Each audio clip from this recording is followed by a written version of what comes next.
Well, good morning, or good afternoon, good evening, whatever the case may be. Welcome to yet another spectacular edition of Dr. C's Corner. Yes, I've been doing these since the beginning of the pandemic, and I've lost complete track of time. I'm sure many of you have found time to be the same, this amorphous gel, ever since this thing has descended upon us. But I hope you're all doing very well. I'm Dr. Jeff Zarnick, Associate Dean here in the Department of Criminal Justice and the Social Sciences at Southern New Hampshire University Global. And on behalf of your fantastic faculty and incredible advisors, welcome to yet another edition. Thank you for subscribing. And most of all, thanks for the great feedback, questions, and responses to some of the topics that I've been putting out there every other week or so since the beginning of that pandemic. Anyway, let's talk about something today that we might find a little kind of difficult to swallow. And I tell you why, because we all love praise. We all love to be told, hey, you're doing a great job, nice work, right? But we have to understand in what context that is and how it can either help us or not necessarily help us and actually can hurt us. So here's some really cool stuff. As you know, I'm a voracious reader of all things because I need to know. Why? Because, yes, and I'll say this again, life is a lifelong learning experience, and you should never be satisfied with what you learned yesterday. You need to add to that.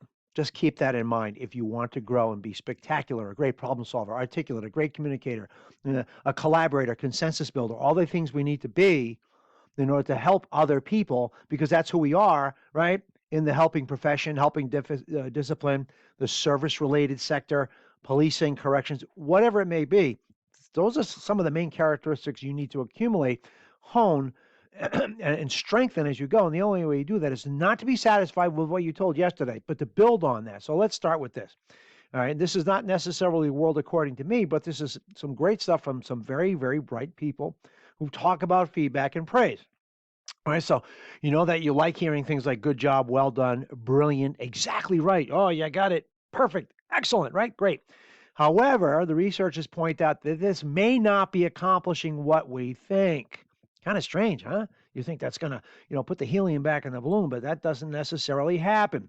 So, as researchers Harris and Rosenthal point out, this kind of feedback is not informative to us as a student or learner.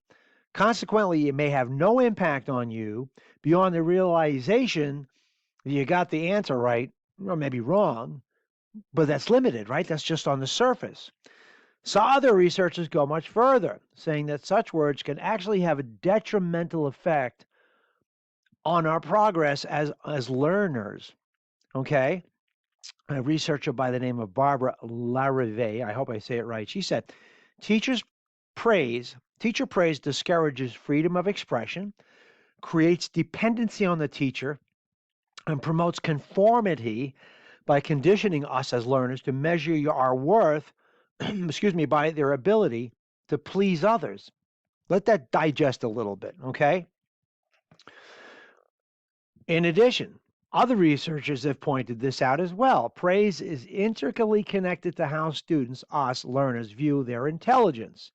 And therefore, praise of our abilities as learners may produce a burst of pride, but ultimately be detrimental to learning. So, in numerous studies, this one researcher found that when praise is targeted toward the person, as in, you're so clever, okay, or you're good at this, it may actually encourage a fixed view of intelligence rather than a growth mindset. Okay. So I am guilty of this. Gee whiz, I got an A in the last class. How come I didn't get an A in this class? Because you have to continue to grow. You scaffold your learning. You build on it. Okay. Let's put it this way. Here's an analogy, and I don't know if you're a football fan or not. But say the great quarterback Patrick Mahomes throws a touchdown on one Sunday, goes and throws what he thinks to be the same pass to the end zone on the next Sunday, and it's intercepted. But he says, "Wait a minute, that should be a touchdown. I got a touchdown last Sunday." That's not a growth mindset, is it? He's going to say, well, wait a minute, what did I do wrong this time? What do I need to build on from last time in order to do better than last time?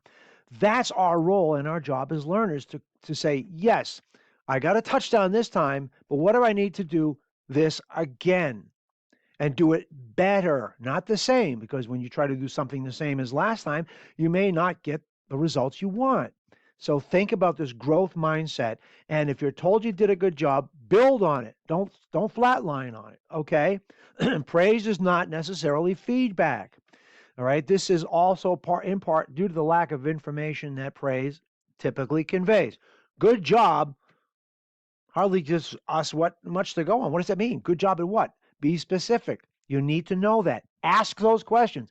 If I did a good job, why did I? What was it that you recognized that I did well, so that I can build on it? Okay, what can you tell me to challenge me so this grows and I become really good at what I do? Okay, so feedback is situational. It's highly dependent on you as a learner and the task at hand. There's no question about it. It is good, but always take it with a proverbial grain of salt. Okay, that what you're being told at that time is designed to encourage and inspire and motivate you to be better the next time. Okay, does that make sense? If you have any questions about this, or any feedback, let me know. My email address is j as in Jeff dot C Charlie Z Zebra ARNEC j.zarnik at snhu.edu, or throw some comments here in the YouTube channel, Dr. C's Corner. Let me know what you're thinking about praise, feedback, motivation, and how you approach your growth mindset. So thanks for listening, watching, subscribing, all that stuff. Have a great and safe weekend, and congratulations on you're getting close to the end here in this term.